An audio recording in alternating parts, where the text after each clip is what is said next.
మొదటి భాగంగా మనము మాట్లాడుకున్నాం. రెండవ భాగంగా దాన్ని కంటిన్యూ చేస్తూ ఉద్యోగం చేయువారు సేవకు పనికిరారా అన్న దాని గురించి మనం మాట్లాడుతున్నాం. ఉద్యోగము చేయువారు సేవకు పనికిరారా. ఉద్యోగం అనేటటువంటి మాటకి పని అని అర్థం. పని చేసుకునేవారు సేవ చేసుకోకూడదా? పని చేస్తూ సేవ చేయకూడదా? ఇట్టి విషయం గురించి మనము మాట్లాడుకుంటా ఉన్నాం. దేవుని వల్లారా, ప్రత్యేకంగా మనం ఈ టాపిక్ మాట్లాడటానికి గల కారణము full time pastors, part time pastors అనే ఈ యొక్క ఒకటిగా ఉండాల్సినటువంటి ఫెలోషిప్లో, సహవాసములో వాళ్ళు రెండుగా విడిపోయి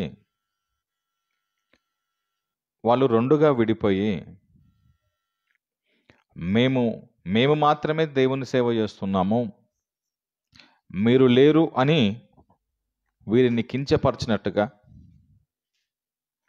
వీళ్ళు ఇంకా దేవుని పనికి, దేవుని సేవకు వీళ్ళు పనికి రారన్నట్టుగా,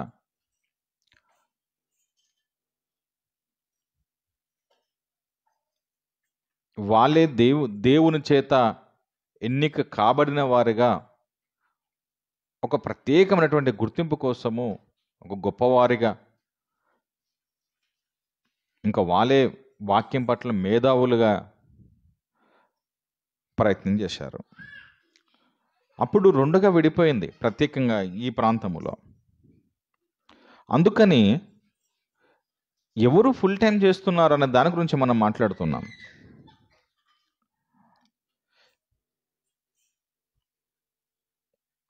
ఎవరు సేవ చేయాలని బైబిల్ చెప్తుంది?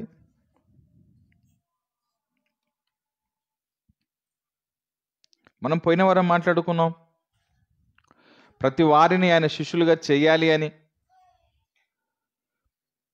క్రీస్తుకు శిష్యులుగా అందరినీ చెయ్యాలి అని, ఆ బాధ్యత మనందరిపైన ఉంది అని మనం పోయిన వారం మాట్లాడుకున్నాం. ఎవరు పని చేయాలి అన్న దాని గురించి, చీకటి నుంచి ఆశ్చర్యకరమైన వెలుగులోనికి వచ్చినటువంటి వాణ్ణి, పిలిచిన వాని గుణాతిశయములను ప్రచురము చెయ్యి నిమిత్తము ఏర్పరచబడినారు. అందరూ ఆయన గుణాతిశయములను ప్రచురం చేయాలి. ఎవరు చేయాలి అనంటే, చీకటి నుంచి ఆశ్చర్యకరమైన వెలుగులోనికి వచ్చిన ప్రతి వాడు కూడా పని చేయాల్సిన బాధ్యత ఉంది. చీకటి నుండి అన్న దానికి మనము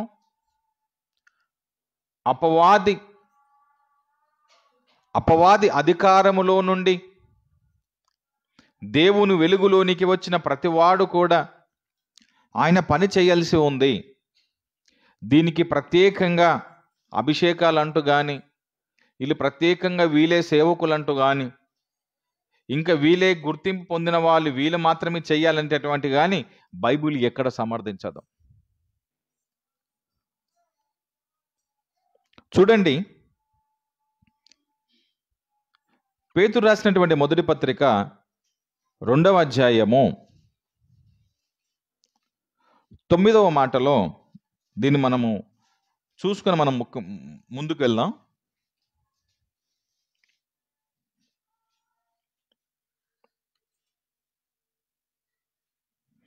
మీరు ఆ మాటను చాలా జాగ్రత్తగా ఆలోచన చేయండి. 2 అధ్యాయం 9వ మాట. అయితే మీరు, జాగ్రత్తగా వినండి మాట, పేతురు గారు రాస్తూ ఉంటున్నారు. అయితే మీరు ఉంటున్నారు కదా, మీరు ఉన్నారు కదా, మీరు చీకటిలో నుండి ఆశ్చర్యకరమైన వెలుగులోనికి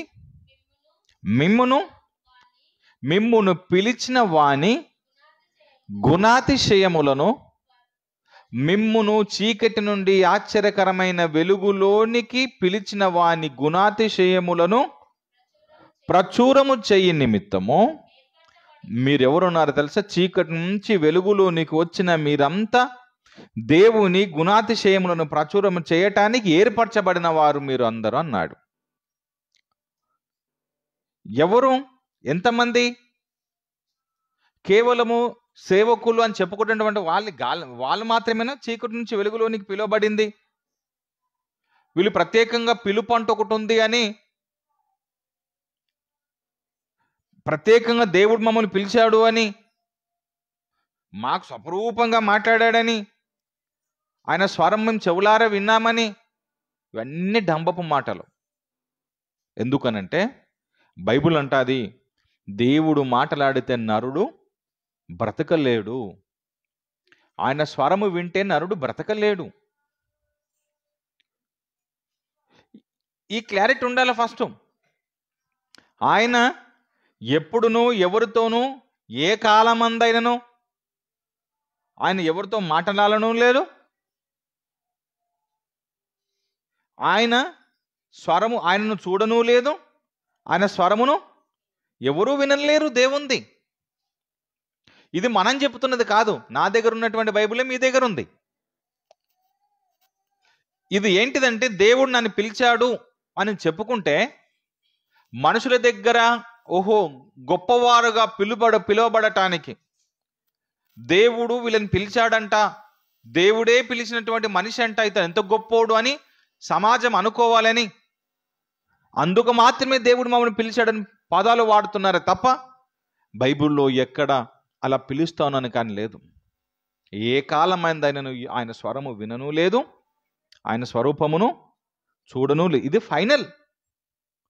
చూశామన్నా విన్నామన్నా అవన్నీ అబద్ధాలే.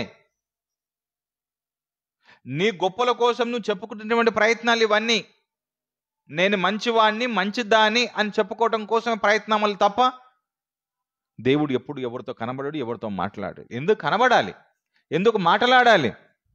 మీ దగ్గర 66 పుస్తకాలు కలిగినటువంటి బైబిల్ ఉన్న తర్వాత ఇంకా దేవుడు ఎందుకు మాట్లాడతాడు, ఎందుకు వస్తాడు, ఎందుకు కలుస్తాడు? మీకు కావలసినవన్నీ ఇందులో ఉన్నాయి.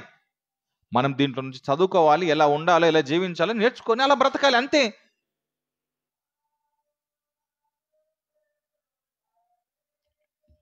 దేవుని వాళ్ళారా, చీకటి నుంచి అందరూ వచ్చారు. ఈడ కూర్చున్న మనం అందరం కూడా ఒకప్పుడు దేవుని ఎరగకుండా ఉన్నవారమే. ఆయనను ఆ చీకటిని వదిలిపెట్టి వెలుగులోనికి వచ్చిన వారం మనమంతా. ఎవరైతే వెలుగులోనికి వచ్చారో వచ్చిన వారందరూ దేవుని గుణాతిశయములను, ఎవరు? సేవకుడు ఒకడేనా? ఎవరు చీకటిలో నుంచి వెలుగులోనికి వచ్చారో, ఎవరు చీకటిలో నుండి వెలుగులోనికి వచ్చారో, వెలుగులోనికి వచ్చిన ప్రతి వాడు ఏం చేయాలంటే దేవుని గురించి ప్రచురం చేయాలి, ప్రకటన చేయాలి, బోధ చేయాలి, బైబిల్ గురించి బోధించాలి, నేర్చుకోవాలి, బోధించాలి, నేర్చుకోవాలి, బోధించాలి, తెలుసుకోవాలి, ప్రకటించాలి.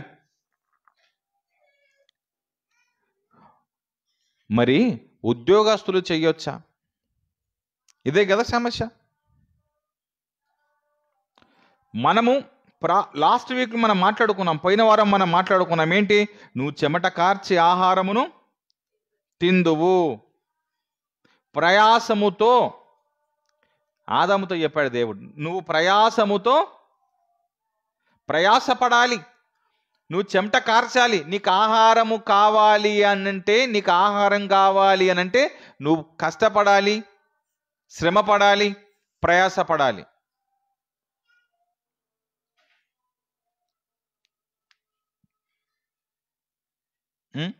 ఇలా కష్టపడి చెమటోర్చాల్సిందే, కష్టపడి చెమటోర్చాల్సిందే. ఎవ్వడు ప్రపంచంలో ఎవ్వడు పని చేయట్లేదు అనుకోండి,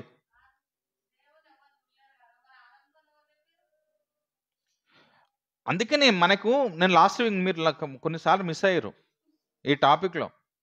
ఎందుకనంటే నీ డౌట్ కరెక్టే, మంచిది. అది ఆదాముతో మాట్లాడింది దేవదూతలే కాదు. ఆయన ఎవరితో మాట్లాడాడు, ఎవరితో కనబడడు. అని మనం చెప్పింది కాదు. అది ఇప్పుడు నువ్వు అనుకుంటున్నావు, అట్లా ఆయన రాయించలేదు, నువ్వు అనుకున్నావు. అరే, లోతు ఉన్నాడు కదా, లోతు జాగ్రత్తగా వినండి, లోతు తన కుమార్తెలతో వ్యభిచారం చేశాను, దేవుడు చేయమని అదే చెప్పేది. మరి నేను అదే చెప్పేది అరే నేను చెప్పింది పూర్తి వినాలి కదా, ప్రశ్నకు ప్రశ్న సమాధానం కాదు. లోతుకు దేవుడు చెప్పాడా? ఎవరు చేశారు తప్పు? అట్లా ఆదాముకి ఎవరు చెప్పారు? ఆయన అనుకుంటే ఏం చేస్తారు? ఇప్పుడు నీకు నువ్వు ఎక్కడ నాకు చెప్పు, ఎక్కడనో చదువు, అది చదువు.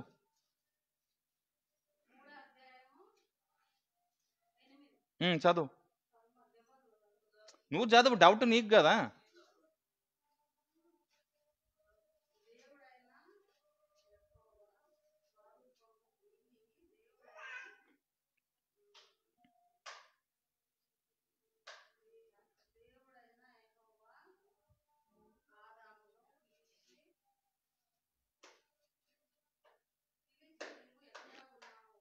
ఓకే, రైట్ అన్నాడు. ఎవరు అన్నారు? ఎవరు చెప్తున్నారు ఈ విషయము? ఇది రాస్తుంది ఎవరు? అదే చెప్పేది. మరి మళ్ళీ లోతు గురించి చెప్పినప్పుడు అదొక రకం, ఇదొక రకం కాదు. ఇక్కడ ఏమంటున్నాను, అది రాసింది ఎవరు? మోషే రాశాడు. ఏమనుకుంటున్నాడు మోషే?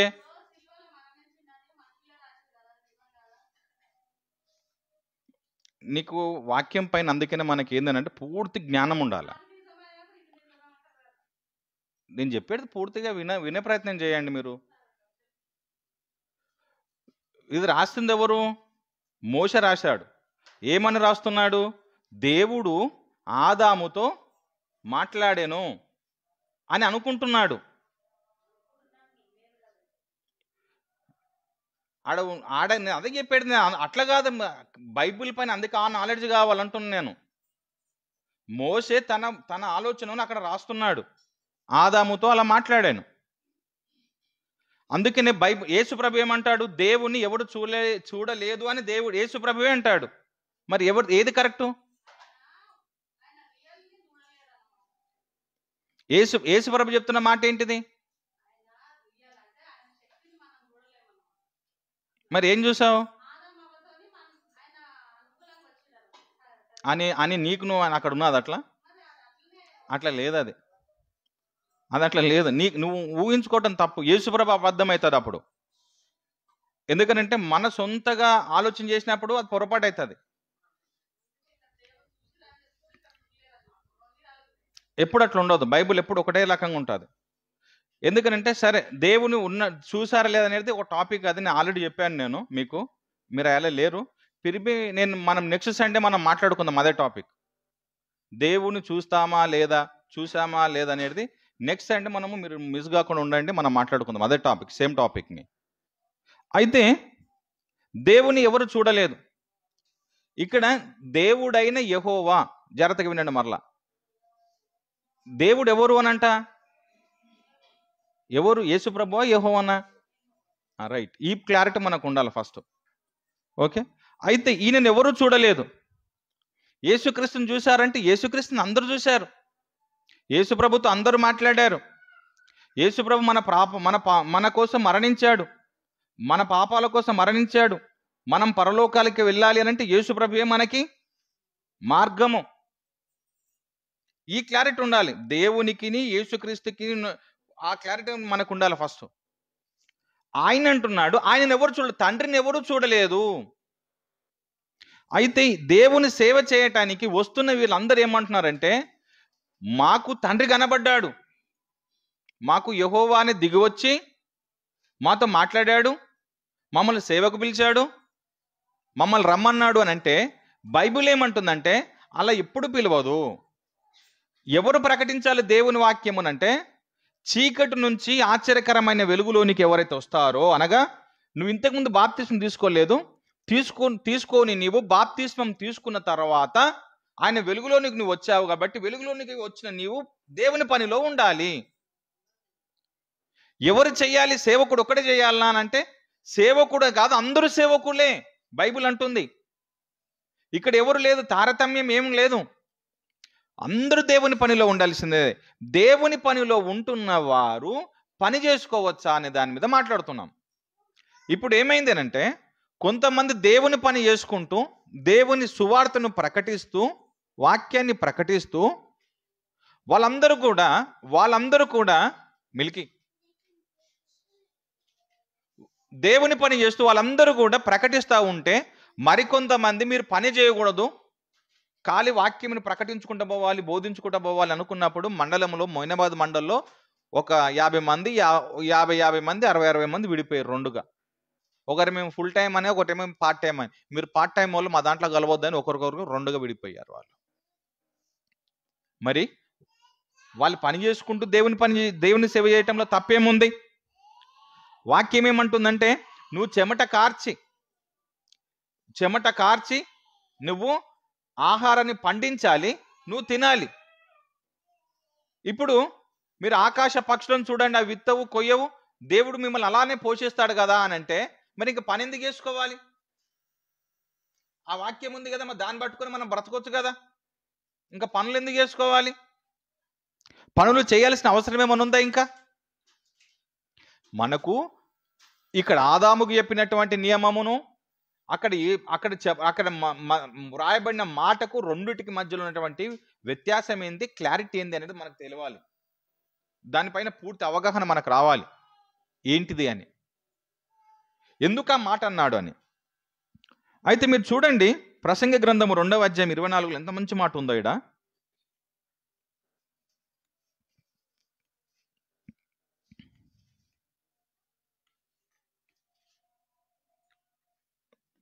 2వ అధ్యాయం 24వ మాట, అన్నపానములు పుచ్చుకొనుట కంటెను తన కష్టార్జితము చేత సుఖపడుట కంటెను ఇంకా మేలుకరమైనది ఏమన్నా ఉన్నదా నరునికి భూమి మీద అంటే? కష్టార్జితము చేత ఆహారము తినటం అనేది అంత మంచిదే, గదే కదా నరునికి మేలుకరమైనది, ఇంకేమున్నది అన్నాడు. పని చేసుకోవాలి. మరి ఇప్పుడు ఈ కాంట్రడిక్షన్ అవుతుంది కదా. ఏది? ఆకాశ పక్షులు చూడండి, అవి విత్తవు కొయ్యవు, ఓకే, వాటిని పోషించిన దేవుడు వీటిని పోషిస్తాడు కదా అని అంటే, ఇక్కడ నువ్వు పని చేసుకొని బతకటం మంచిది అంటున్నాడు కదా. మరి రెండిట్లో ఏది తప్పు, ఏది రైటు? ఏ నాలెడ్జ్ రావాలి మనకు బైబిల్ మీద? ఇట్లా కాంట్రవర్సీ వచ్చినప్పుడు దీనిని వాక్యంతో చూడాలి, మనం ఓనుగా చెప్పకూడదు. అంటే ఇంకొక వాక్యంతో చూసి ఆ వాక్యాన్ని మనం చదువుకున్నప్పుడు మనకు క్లారిటీ వస్తుంది. ఓహో, ఇది ఇందుకోసం ఈ మాట వ్రాయబడిందా అని. దేవుడు పెడుతున్నటువంటి విధానం చూడండి, మీరందరూ కష్టపడే పని చేసుకోవాలి. ప్రపంచంలో ఎవ్వడు కష్టపడటం లేదనుకోండి, ఎవ్వడు పని చేయటం లేదనుకోండి, ఇంకా పంట ఎడికలు వస్తుంది. సుమారుగా మనం ఉన్నటువంటి ఇన్ని కోట్ల జనాభా, 100 కోట్ల జనాభా దేశంలో మనం ఎవ్వరం పని చేయకపోతే, ఈ 100 కోట్ల మంది ఎవడు పని చేయకపోతే ఇంకా ఆహారం ఎడికలు వస్తుంది. అందరు పనిలోనే ఉన్నారు అనుకుంటే ఇంకా అనారోగ్యపరమైనటువంటి ఇబ్బంది వచ్చినప్పుడు వానికి హాస్పిటలైజ్ ఎలా అవుతాడు అండ్ ట్రీట్మెంట్ ఎలా జరుగుతుంది? దేవుని వాళ్ళారా, దాని మీనింగ్ మనకు పూర్తిగా అర్థం కావాలి. చూడండి, అపోస్తులు కానీ దేవుని గురించి తెలుసుకున్న వారు కానీ వాళ్ళు ఏమంటున్నారు చూడండి. ఒక మాట,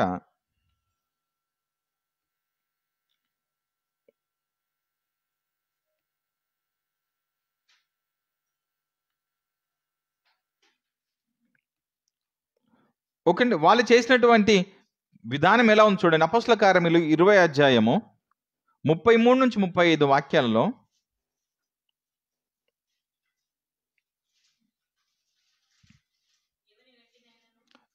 జాగ్రత్తగా వినండి. ఎవరిని వెండినైనను బంగారమునైనను వస్త్రములనైనను నేను ఆశింపలేదు. మా అవసరాలు ఉన్నాయి కదా, అవసరము నిమిత్తము, మా అవసరాల నిమిత్తము, నాతో ఉన్నవారి నిమిత్తము ఈ నా చేతులు కష్టపడినవని మీకు తెలియను. వీళ్ళెవరు? పౌలు గారు పని చేస్తున్నాడు. పౌలు గారి కంటే గొప్ప పని చేస్తున్న గొప్ప సేవకులు ఉన్నారా? పౌలు గారి కంటే ఎక్కువ శ్రమలు అనుభవించిన సేవకులు ఉన్నారా? నా చేతులు కష్టపడ్డాయి నా అవసరం నిమిత్తము. మన అవసరాలు ఏమైనా ఉంటాయో అవసరాల నిమిత్తము మనం ఏం చేయాలి అని అంటే కష్టపడాలి, పని చేసుకోవాలి. లేదండి మేము సువార్త ప్రకటిస్తున్నామనంటే మీరు ప్రకటించొద్దని అనట్లేదు. పని చేసుకొని సేవ చేసుకుంటున్న వాడిని మీరు డిస్టర్బ్ చేయకండి. మేము ఫుల్ టైం పాస్టర్స్ అంటున్నాం కదా, మీరు ఫుల్ టైం పాస్టర్స్ అని అంటే ఎన్ని గంటలు చేస్తున్నావు నువ్వు పని అని నేను అడుగుతున్నాను. ఎన్ని గంటలు చేస్తున్నావు నువ్వు ఫుల్ టైం అంటే? 365 రోజులు 24/7 అనగా రోజుకి 24 గంటలు, వారానికి 7 రోజులు రెస్ట్ లేకుండా నువ్వు పనిలోనే ఉంటున్నావా? పనిలో ఉంటున్నావు. పెళ్లి కార్యక్రమాలు, సావు కార్యక్రమాలు, నీ సొంత కార్యక్రమాలు, మీ పిల్లల కార్యక్రమాలు, మీ కుటుంబ వ్యవహారాలు, భూమి ఉంటే భూమి దున్నుకుంటావు, పంట వేపిస్తావు. ఏదైనా మీకేమన్నా నువ్వు డాక్టర్గా ఉంటే నువ్వు క్లినిక్ నడిపించుకుంటావు. నువ్వు అన్నీ చేసుకుని ఉంటావు, పనులన్నీ చేసుకుంటూనే ఉంటారు. పనులన్నీ చేసుకుని మరలా మేము ఫుల్ టైం పాస్టర్స్ అంటారు. నువ్వు చెయ్యని పని చెప్పండి అంటున్నాను నేను. నువ్వు ఎన్ని గంటలు చేస్తావు? దేవుని సేవ పేరును నువ్వు చేస్తున్నది పని ఎన్ని గంటలు? మా అంటే ఒక 3 గంటలు 4 గంటలు గంతే నువ్వు చేసే పని అంతా. నువ్వు రోజల్లా అబ్జర్వ్ చేయండి. ఒక సేవకుడిగా నేను ఫుల్ టైం పాస్టర్స్ అంటున్న వాడిని, ఫుల్ టైం సేవలో అంటున్న వ్యక్తిని నిజంగానే మీరు అబ్జర్వ్ చేయండి. ఎన్ని గంటలు పని చేస్తున్నాడు? దేవుని అంటే వాక్యాన్ని ప్రకటిస్తూనే ఉన్నాడు. ఎన్ని గంటలు? 24 గంటలు ప్రకటిస్తున్నాడా? నయం, ఆ వ్యక్తి తన కుటుంబ అవసరముల నిమిత్తం పనికి వెళ్ళాడు, పని చేసుకొని వచ్చి పని చేసుకుంటున్నాడు, దేవుని పని చేసుకుంటున్నాడు. లేక పని అయిపోయిన తర్వాత వెళ్ళి దేవుని పని అయిపోయిన తర్వాత వెళ్ళి పని చేసుకుంటున్నాడు. ఇక్కడ నేను ఫుల్ టైం పాస్టర్గా నేను ఫుల్ టైంగా చేస్తున్నానంటే నిన్ను కించపరచట్లేదు. మేము పని చేసుకొని మేము సేవ చేస్తున్నామని అతన్ని కించపరచట్లేదు. మనం మీ పరిధిలో మీరు పని చేసుకుంటున్నారు కదా, చేసుకోండి, తప్పేమీ కాదు. కానీ మీరు వారిని అనకండి, వారు వీరిని అనకండి. అనుకోవలసినటువంటి అవసరం ఏమి వచ్చింది? అందరూ కలిసి దేవుని పనిలో మీరు ఉంటే ఎంత బాగుంటుంది. నేను అంటున్నాను, ఫుల్ టైం అన్నదానికి నేను మీతో మాట్లాడుతున్నాను. తెస్సలోనికీయులకు రాసినటువంటి 2వ పత్రిక 3వ అధ్యాయం 6 నుంచి 12 వాక్యాలు మీరు చూడగలిగితే, 6 నుంచి 12 వాక్యాలు 2వ తెస్సలోనికీయులకు రాసిన పత్రిక. మీరు జాగ్రత్తగా వినండి మాట. సహోదరులారా, మా వలన మీరు పొందినటువంటి బోధన ప్రకారము కాక అక్రమముగా నడుచుకొను ప్రతి సహోదరుని యొద్ద నుండి తొలగిపోవలనని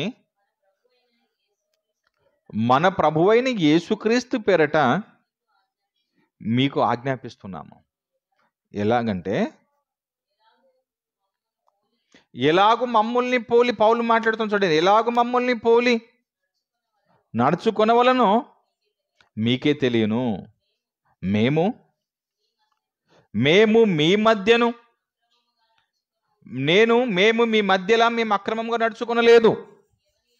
మీ జాగ్రత్తగా వినండి. ఎవరి యొద్దను మేము ఉచితంగా ఫ్రీగా ఆహారాన్ని తీసుకోలేదు. ఎవరి దగ్గర మేము ఫ్రీగా ఆహారాన్ని మేము తీసుకోలేదు. మేము మీలో ఎవ్వనికి భారము మేము మీకు భారంగా ఉండకూడదని ప్రయాసముతోను కష్టముతోను రాత్రులు పగళ్ళు పని చేయించు మేమేం చేశామండి? మేము ఎట్లా జీవించామండి?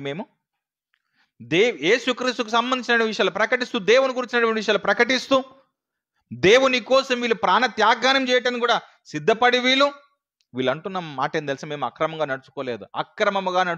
అక్రమముగా అంటే అన్యాయంగా, ఉచితంగా, ఫ్రీగా ఎవరి దగ్గర బువ్వ మేము తినలేదు అని అంటున్నాడు. ఎందుకు? నీ దగ్గరనే లేదు.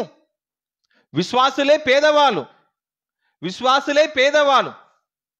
పేదవాళ్ళనే వారి దగ్గరికి మేమొచ్చి మేమేం తీసుకోవాలి? అందుకని ఆయన అంటున్నాడు, మీకు మేము భారంగా ఉండకూడదని మా అవసరాల కోసం మేము కష్టపడ్డాము, పనులు చేసుకున్నాము, మా ఆహారాన్ని మేము తిన్నాము, ఉచితంగానే తిన్నాం మేము.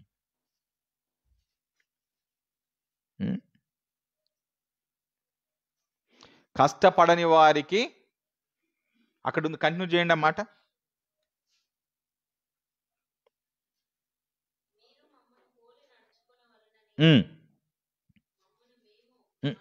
మమ్మును మేము మీకు మాదిరిగా కనపరుచుకున్నాం. మేము ఎట్లా పనులు చేస్తున్నామో మీరు కూడా పనులు చేసుకోవాలని అట్లా మేము చెప్పుకుంటున్నాము.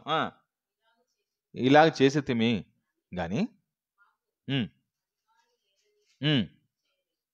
మాకు కూడా మీ మీద అధికారం లేదని కాదు. మాకేమన్నా ఇయ్యండి, మేము సేవకులము, మీరు మాకు పెట్టండి అని మేము అడగొచ్చు. కానీ మేము అలా చేయట్లేదు.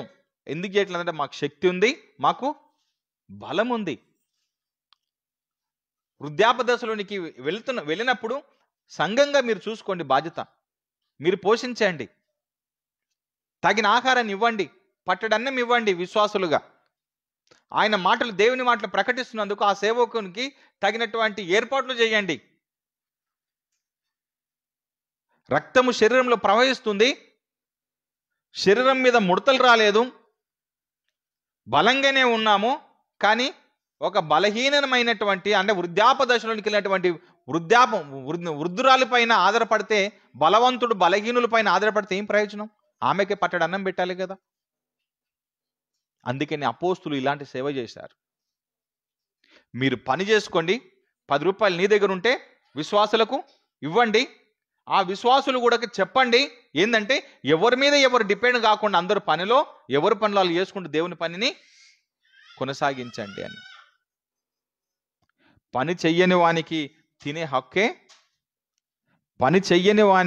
హక్కే లేదు. ఉందండి, అక్కడనే కంటిన్యూ ఉంది అది.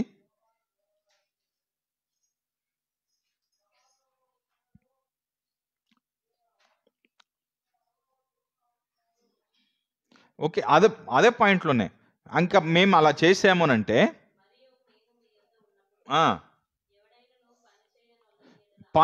ఎన్నో వచనం అది? 10వ వచనము. మరియు ఎవడైనను పని చేయటానికి ఇష్టపడకపోతే వాడు భోజనమే చేయకూడదని మేము చెప్పేశామన్నాడు. ఎంత మంచి మాట చూడండి. అంటే దాని అర్థమైంది, పని చెయ్యని వానికి తినే హక్కు లేదు. ఉచితం కోసం కాదు, పని చేసి ఆహారాన్ని సంపాదించుకో. అందుకని ఉచితంగా కోసం ఎదురు చూసే వాని కోసము, పని చేయకుండా వాడు ఉచితంగా భోజనం కోసం ఎదురు చూస్తే వానికి తినే హక్కు. ఎంత మంచి మాట అండి, బైబిల్లో ఎంత బాగా చెప్తోంది.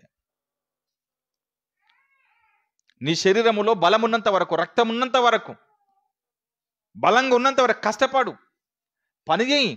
దేవుని సువార్త పని నిమిత్తము ఆ సంపాదన పెట్టు. నీవు ఆహారానికి కావలసినది తీసుకొని మిగతాదంతా దేవుని పని కోసము, దేవుని సేవ కోసం నువ్వు కేటాయించు ఆ డబ్బంతా. ఎంత మంచిదండి బైబిల్, ఎంత జ్ఞానాన్ని ఇస్తుంది. దీనికోసం కష్టపడే 4 గంటల కోసం, కష్టపడే 4 గంటల కోసం మొత్తానికి పని మానేసుకొని బలహీనులమైనటువంటి విశ్వాసాల మీద ఆధారపడి, నువ్వు ఈ కానికి, నువ్వు ఆ కానికి, నువ్వు దశంబాగాలి, నువ్వు అన్ని చేయని చెప్పేసి వాళ్ళని పిండి పిండి పిండి పిండి పాపం వాళ్ళ దగ్గర రూపాయలు లేకుండా చేసేస్తావే. యేసుప్రభుల వారు ఒక మాట అన్నారు చూడండి, ఎంత చక్కని మాట అంటాడు ఆయన. లూకా సువార్త 22వ అధ్యాయము, లూకా సువార్త 22వ అధ్యాయం 34 నుంచి చూడండి.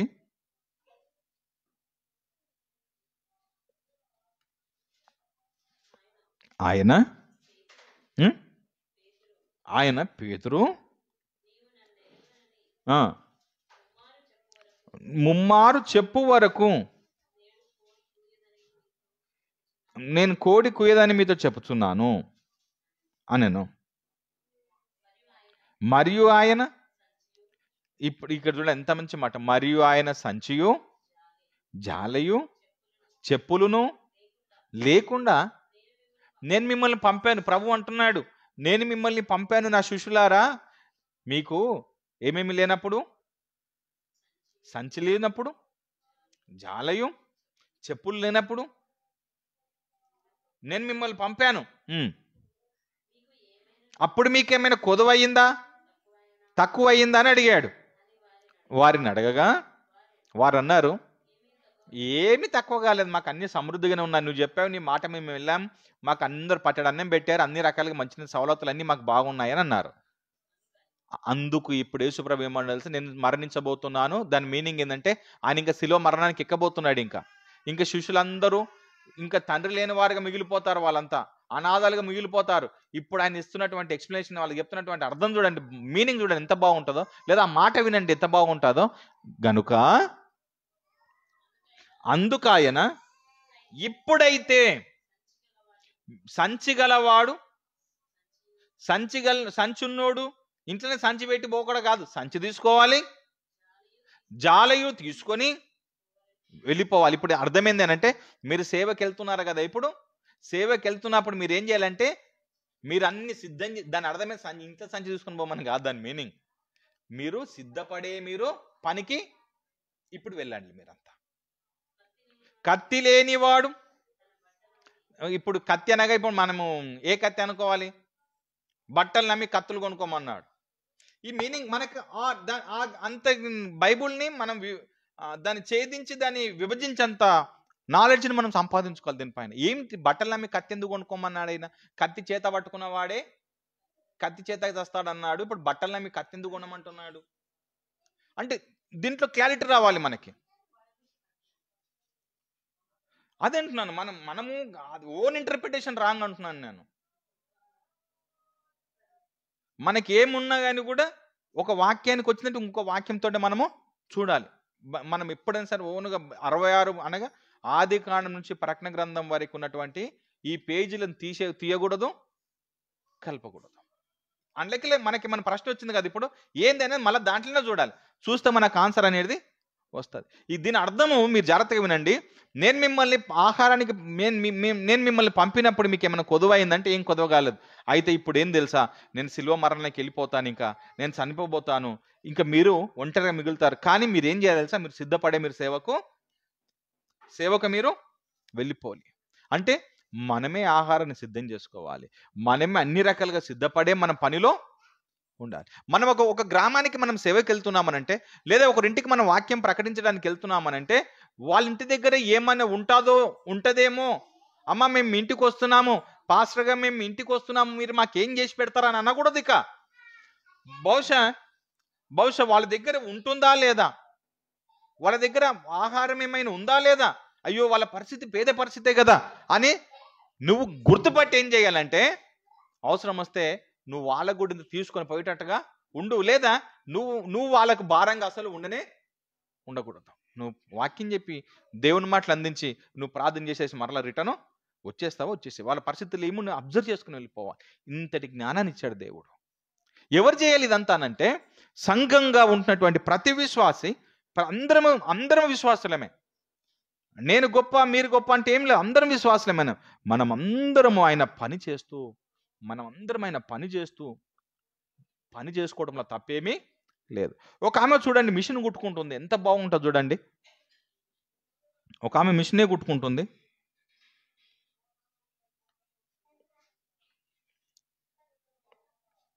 అపోస్తల కార్యాలు 9వ అధ్యాయం 36వ మాట చూడండి.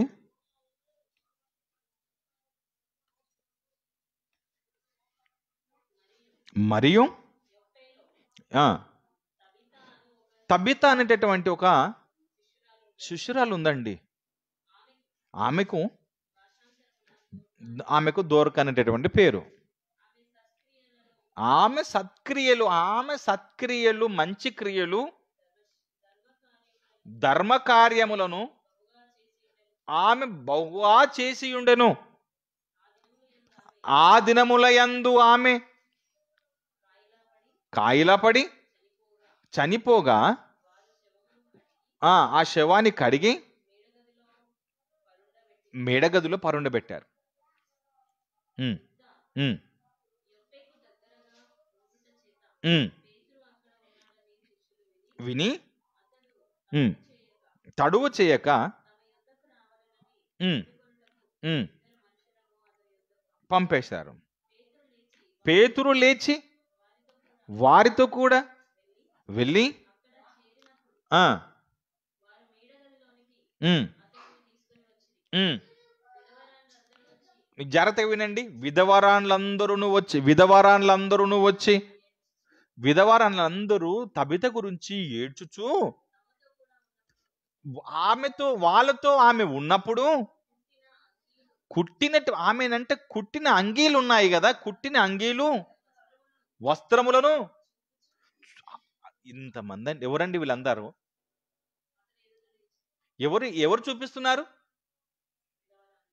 వీళ్ళందరూ ఆమె చేసినటువంటి సేవన గురించి దేవుడు ఆమెను మెచ్చుకున్నాడు ఆమెని.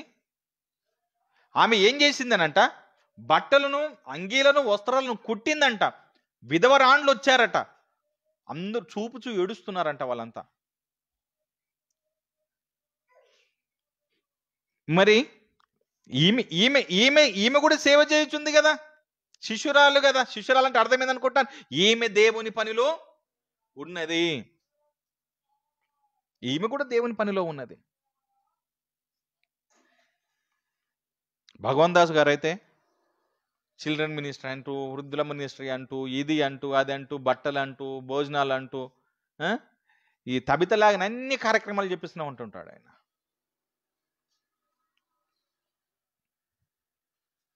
మనం తప్పనట్లేదు. అందరూ దేవుని పని నిమిత్తం మీరు చెయ్యండి. సహకారంగా, ఇతరులకు సహకారంగా ఉండండి. వాక్యము ప్రకటించడం ఆమె సత్క్రియలు అన్న మాటకి వాక్యం ప్రకటించటము, వాక్యం బోధించటమే మంచి క్రియలు. ఆమె అలా మంచి క్రియలు చేస్తూ, వాక్యాన్ని బోధిస్తూ, ఆమె బట్టలు కుట్టి పనిచేసి మళ్ళా బట్టలకి ఇతరులకి ఇచ్చిందట. బట్టలు కుట్టిందట, వాక్యాన్ని ప్రకటించిందట, తర్వాత ఇతరులకు వస్త్రాలను ఇచ్చిందంట. ఇంత కుట్టి ఇచ్చిందంట. మన దగ్గర ఉన్నాయే ఈయనకే కష్టపడుతుంటాం మనం. మన ఈయనకనే కష్టపడుతుంటాం మనం. ఏం తీసుకుపోతాం చెప్పండి?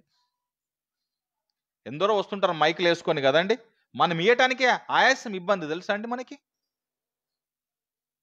కానీ ఆమె మాత్రము దేవుని ప్రేమను అలా కనపరిచిందండి. ఇక్కడ మనం నేర్చుకుంటున్నటువంటి విషయం ఏమిటో తెలుసా అండి?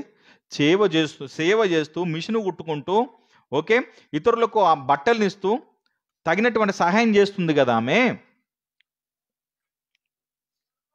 మనమందరము మీకు కలిగిన శక్తి కొలది మీరు అందరూ పనిచేసి మీరు సంపాదించినటువంటి రూపాయితో ఇతరులకు మీరు సహకరించి మీరు దేవుని వాక్యం బోధించడంలో తప్పేమీ లేనే లేదు.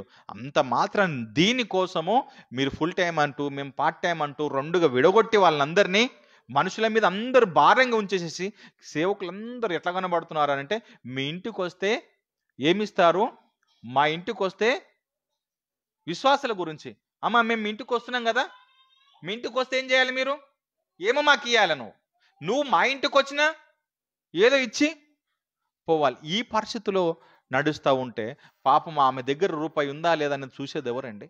అందుకనే నీకు అంతటి జ్ఞానాన్ని సంపాదించుకోవాలంటుంది వాక్యం.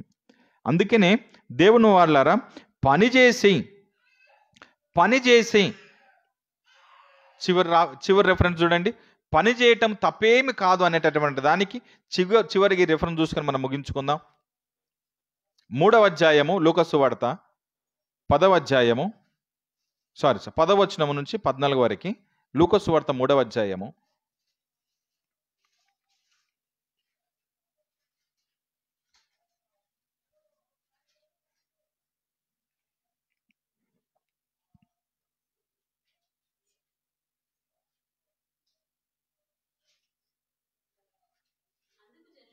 అందుకు జనులు అలాగైతే అలాగైతే మేమేమి చేయవలనని యోహన్ని అడగగా అతడు 2 అంగీలు గలవాడు, ఏమీ లేనివానికి ఇవ్వాలి.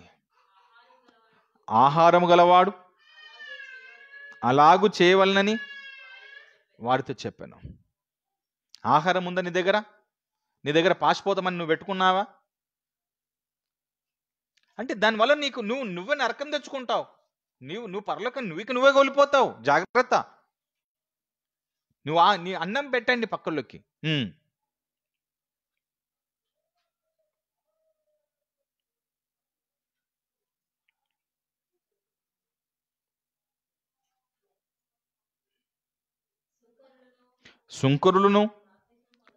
సుంకరులు బాప్తిస్మం పొందటానికి వచ్చారు. బోధకుడా, మేమేమి చెయ్యవలనని యోహాన్ని అడిగారు. యోహాన్ అంటున్నాడు, మీకు నిర్ణయింపబడిన దానికంటే ఎక్కువ తీసుకొనకూడదు. వీళ్ళెవరు? సుంకరులు. సుంకరులు అంటే ఎవరు? ట్యాక్స్ కలెక్టర్స్, బిల్ కలెక్టర్, పైసలు వసూలు చేసేవాళ్ళు. వీళ్ళు ఏం చేస్తున్నారంటే నిర్ణయించిన దానికంటే ఎక్కువ వసూలు చేస్తున్నారు పైసలు. అప్పుడు ఏం చెప్తున్నాడంటే మీరు అంతకు మించి ఎక్కువ పైసలు తీసుకోవడానికి వీలేదు. మరి పైసలు తీసుకోవచ్చా, పని చేయవచ్చా అంటే పని చేయి, దానికి తగినట్టుగానే నువ్వు పైసలు తీసుకో, అంతకు మించి నువ్వు తీసుకోవడానికి వీలు. ఎంత యోహాన్ గారు చూడండి, మీరు పని మానేసి పనికి రండి మీరు అందరు అంటలే, మీరందరూ బంద్ చేసేయండి అంటలే. నువ్వు పని చేస్తున్నావు కదా, నువ్వు ప్రభు నా బాప్తిజం తీసుకుంటున్నాను అంటున్నావు కదా, బాప్తిజం తీసుకుని ఇప్పటి నుంచి నువ్వేం చేయాలంటే నువ్వు న్యాయంగానే పైసలు తీసుకో. రెండవది కంటిన్యూ చేయాలి.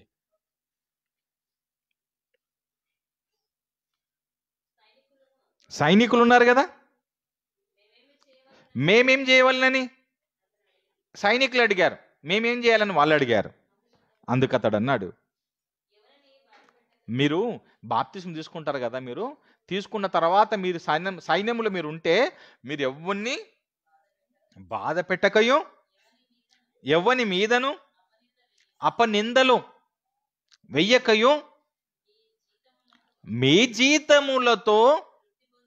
మీ జీతాలతో మీరు తృప్తి పొందుకోవాలి. ఎవ్వని మీద మీరు సైన్యములు ఉన్నాం కదని చెప్పేసి మీరు ఇష్టంగా మీరు ఎవరి మీద అపనిందలు వేయకూడదు.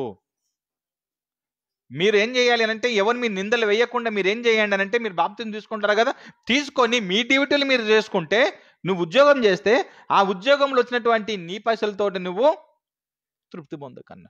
నువ్వు బాప్తిజం తీసుకున్న తర్వాత నువ్వు పని మానేసి అన్నాడా? ఎందుకండి ప్రపంచం ఇట్లా మాట్లాడేసింది? పని చేసుకోండి. అందరూ పని మానేస్తే, ప్రపంచమే పని మానేస్తే పరిస్థితి ఏంటి? లేదండి మేము పని చేయకుండా మేము సేవ చేసుకుంటున్నామని అంటే నేను తప్పు పడతలే. పని చేసుకొని సేవ చేస్తున్న వాని గురించి నువ్వు తప్పుగా మాట్లాడకు. నేను ఒకవేళ నువ్వు గట్టిగా మాట్లాడితే నేనేమంటాను అంటే, నువ్వు ఎన్ని గంటలు చేస్తున్నావు చెప్పంటాను నేను. నువ్వు ఇతని మీద కాంట్రవర్సీగా మాట్లాడుతున్నావు కదా, నువ్వు ఎన్ని గంటలు చేస్తున్నావు పని? మా అంటే 4 గంటలు, అది కూడా ఆదివారం రోజున ఈ టైం నుంచి 1 గంట వరకు, లేదా 2 గంటల వరకు, 3 గంటల వరకు చేస్తారు. తర్వాత అక్కడి నుంచి మరలా వారం అంతా ఏం చేస్తుంటారు? నువ్వు చేసేటటువంటి ఒక 2-3 గంటల పనికి 365 రోజులు కంటిన్యూగా ఉన్నట్టు బిల్డప్లు ఎందుకు? అందుకనే నేను ఎవరిని కించపరచట్లేదు. పని చెయ్యండి. ఎందుకంటే సమయం ఈ లోకం మీద కొద్దిగానే ఉంది. నిజంగానే అందరూ కష్టపడుతూ దేవుని పనిలో ముందు కొనసాగుతూ అనేక ఆత్మలను సంపాదించటములో, అనేక మంది ఆత్మలను రక్షించటములో, రక్షణలను నడిపించటములో మనందరి బాధ్యత ఉండాలి. మనమందరం కష్టపడాలి. దేవుని కోసం మనందరూ నిలపాలి. మన దగ్గర ఉన్నటువంటి రూపాయి సహాయాన్ని వాళ్ళకి అవసరం ఉన్నప్పుడు వాళ్ళకి ఆదుకొని వారిని దేవుని కోసం మనం నిలబెట్టేంతగా మనం పని చేసుకోవటంలో తప్పేమీ లేదండి. ఉద్యోగం చేసేవారు సేవకు పనికిరాడంటే, బరాబర్ ఉద్యోగం చేసేవాడు సేవకు పనికొస్తాడు, ఉద్యోగం చేయని వాడు కూడా సేవకు పనికొస్తాడు.